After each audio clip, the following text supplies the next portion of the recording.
بسم اللہ الرحمن الرحیم۔ السلام علیکم۔ یہ ریڈیو پاکستان ہے۔ سپہر کے 3 بجے ہیں۔ اہم خبروں کا خلاصہ۔ قوم کل 75واں یوم آزادی اس عزم کی تجدید کے ساتھ منا رہی ہے کہ ملک کو حقیقی معنوں میں اسلامی فلاحی ریاست بنایا جائے گا۔ وزیراعظم کل یوم آزادی کے موقع پر نئے ریکارڈ کیے گئے قومی ترانے کا اجرا کریں گے۔ وزیر اطلاعات نے کہا ہے کہ پاکستان کا مستقبل جمہوریت کے ساتھ وابستہ ہے۔ قلعہ عبداللہ بلوچستان کے مختلف علاقوں میں موسلادھار بارش کے باعث سیلاب سے مزید 6 افراد جاں بحق، متعدد دیہات زیر آب آ گئے ہیں۔ پاکستان نے جدہ میں دہشت گرد حملے کی شدید مذمت کرتے ہوئے سعودی عرب کی خود مختاری اور علاقائی سلامتی کو درپیش کسی بھی خطرے کے خلاف اس کی مکمل حمایت کا اعادہ کیا ہے۔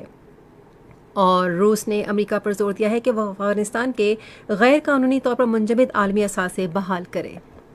اور اب خبریں تفصیل کے ساتھ۔ قوم کل 75واں یوم آزادی اس عزم کی تجدید کے ساتھ منائے گی کہ ملک پاکستان کو ایک حقیقی اسلامی فلاحی ریاست بنانے کے لیے تحریک پاکستان کے جذبے کے ساتھ کام کیا جائے گا۔ دن کا آغاز وفاق دارالحکومت میں 31 صوبائی دارالحکومتوں میں 21 توپوں کی سلامی سے ہوگا۔ دن کے آغاز پر مساجد میں ملک میں امن، یکجہتی اور خوشحالی کے لیے خصوصی دعائیں مانگی جائیں گی۔ تقریبات کا نقطۂ عروج اسلام آباد میں قومی پرچم لہرانے کی تقریب ہوگا۔ قومی پرچم لہرانے کی ایسی تقریبات ملک بھر میں صوبائی، ڈویژنل اور ضلعی ہیڈ کوارٹرز کی سطح پر بھی منعقد کی جائیں گی۔ ریڈیو پاکستان اور پاکستان ٹیلی ویژن اس دن کی مناسبت سے تحریک پاکستان کے مشاہیر کی خدمات اجاگر کریں گے اور پاکستان کو حقیقت کا روپ دینے میں ان کی غیر معمولی خدمات کو خراج عقیدت پیش کریں گے۔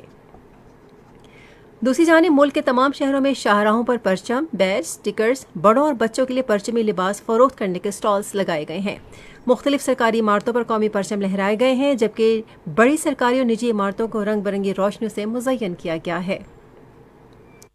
وزیراعظم شہباز شریف کل یوم آزادی کے موقع پر جدید ٹیکنالوجی کے ساتھ دوبارہ ریکارڈ کیے گئے قومی ترانے کا اجرا کریں گے۔ لیاقت علی خان کے بعد وہ دوسرے منتخب وزیراعظم ہیں جنہیں یہ منفرد اعزاز حاصل ہوگا۔ قومی ترانہ 68 سال کے بعد 155 گلوکاروں، 48 موسیقاروں اور 6 بینڈ ماسٹرز کی شمولیت کے ساتھ دوبارہ ریکارڈ کیا گیا ہے۔ وزارت اطلاعات و نشریات اور فوج کے شعبۂ تعلقات عامہ سمیت مختلف محکموں کے اشتراک سے یہ منصوبہ مکمل کیا گیا ہے۔ تینوں مسلح افواج کے فوجی بینڈز کی دھن بھی قومی ترانے کا حصہ ہوں گی۔ ترانے کی دھنوں کی نئی ترتیب میں پاکستان کی تمام ثقافتوں کی قوس و قزح اور علاقائی رنگوں کے شاندار تصورات کی ریکارڈنگ کی گئی ہے۔ اطلاعات و نشریات کے وزیر مریم اورنگزیب نے کہا ہے کہ پاکستان کا مستقبل جمہوریت کے ساتھ وابستہ ہے اور اس امید کا اظہار کیا کہ یہ نظام چلتا رہے گا۔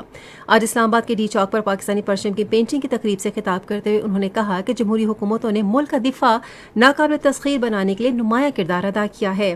وفاقی وزیر نے کہا کہ سابق وزیر اعظم ذوالفقار علی بھٹو نے پاکستان کا جوہری پروگرام شروع کیا اور سابق وزیر اعظم نواز شریف نے اس کو حتمی مرحلے تک پہنچایا۔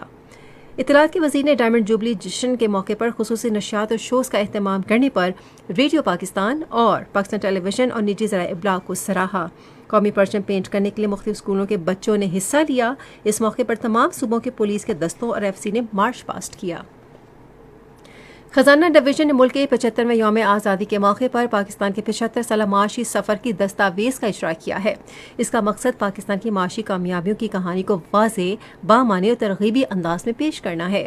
دستاویز میں آزادی کے بعد سے اب تک کے ان بڑے معاشی واقعات کو اجاگر کیا گیا ہے جن سے ملک کے معاشی خد و خال کی تشکیل ہوئی۔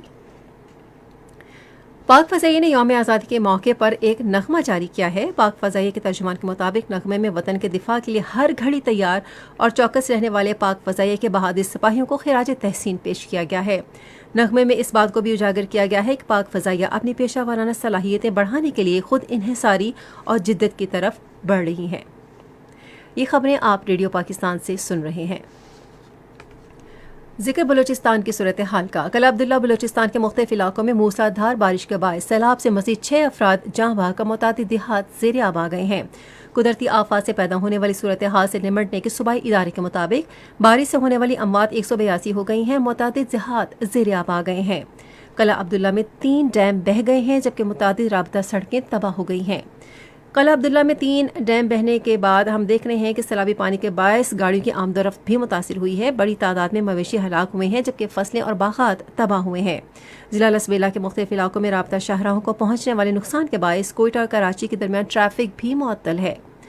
این ڈی ایم اے کی امدادی ٹیمیں علاقے میں موجود ہیں اور سیلاب سے متاثرہ علاقے میں پھنسے ہوئے لوگوں کو نکالنے کے لیے خدمات فراہم کر رہی ہیں۔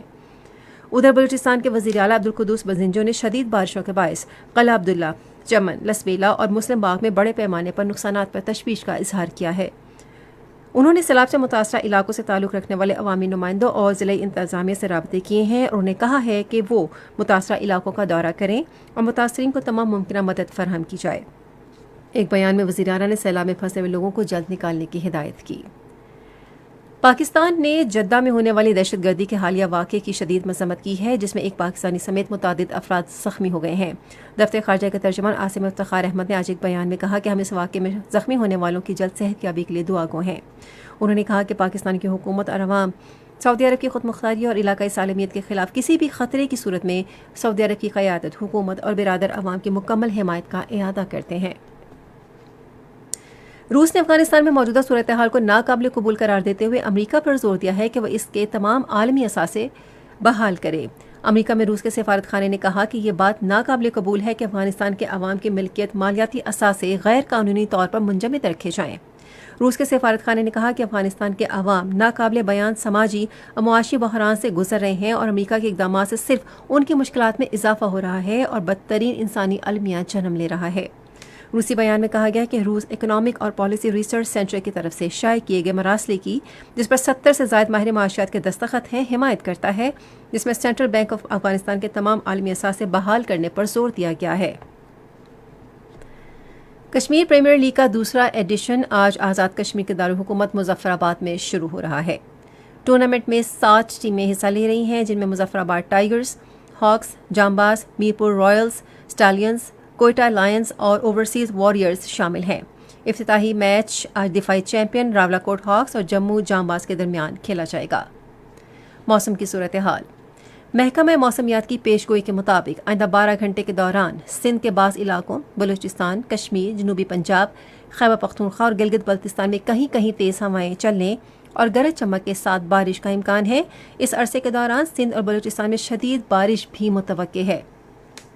آج ریکارڈ کیا گیا بعض شہروں کا درجہ حرارت: Islamabad 36 degree centigrade, Lahore 37، Karachi اور کوئٹہ 29، پشاور 38، گلگت 32، مری 24 اور مظفر آباد میں 37 ڈگری سینٹی گریڈ ریکارڈ کیا گیا۔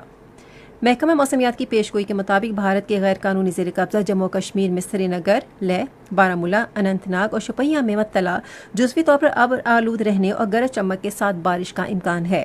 آج ریکارڈ کیا گیا درجہ حرارت: سری نگر، پلوامہ اور Baramulla 29 degree centigrade, Jammu 35، Leh 22، Anantnag اور Shopian 28 degree centigrade. Radio Pakistan خبروں کے اس بلیٹن کے فوراً بعد اپنے قومی پروگرام میں گلوکارہ نازیہ حسن کی برسی کے سلسلے میں ایک فیچر پروگرام نشر کرے گا۔ ریڈیو پاکستان آج تیسرے پہر 4:05 پر اپنے قومی پروگرام میں ایک مباحثہ نشر کرے گا۔ موضوع ہے ماحولیاتی تبدیلی کے پانی کے ذخیرہ پر اثرات، اور ہفتہ وار سلسلہ ہے پانی زندگی ہے۔ خاص خبروں کا خلاصہ ایک بار پھر۔ قوم کل 75واں یوم آزادی اس عزم کی تجدید کے ساتھ منا رہی ہے کہ ملک کو حقیقی معنوں میں اسلامی فلاحی ریاست بنایا جائے گا۔ وزیراعظم کل یوم آزادی کے موقع پر نئے ریکارڈ کیے گئے قومی ترانے کا اجرا کریں گے۔ وزیر اطلاعات نے کہا ہے کہ پاکستان کا مستقبل جمہوریت کے ساتھ وابستہ ہے۔ کل عبداللہ بلوچستان کے مختلف علاقوں میں موسلادھار بارش کے باعث سیلاب سے مزید 6 افراد جاں بحق اور متعدد ذہات زیر آب آ گئے ہیں۔ پاکستان نے جدہ میں دہشت گرد حملے کی شدید مذمت کرتے ہوئے سعودی عرب کی خود مختاری اور علاقائی سالمیت کو درپیش کسی بھی خطرے کے خلاف اس کی مکمل حمایت کا اعادہ کیا ہے، اور روس نے امریکہ پر زور دیا ہے کہ وہ افغانستان کے غیر قانونی طور پر منجمد عالمی اثاثے بحال کرے۔ خبریں ختم ہوئیں۔ مزید خبروں اور تجزیوں کے لیے آئیے ہماری ویب سائٹ پر radio.gov.pk اور فیس بک کے link radio Pakistan news official پر براہ راست ویڈیو سٹریمنگ بھی ملاحظہ کیجیے۔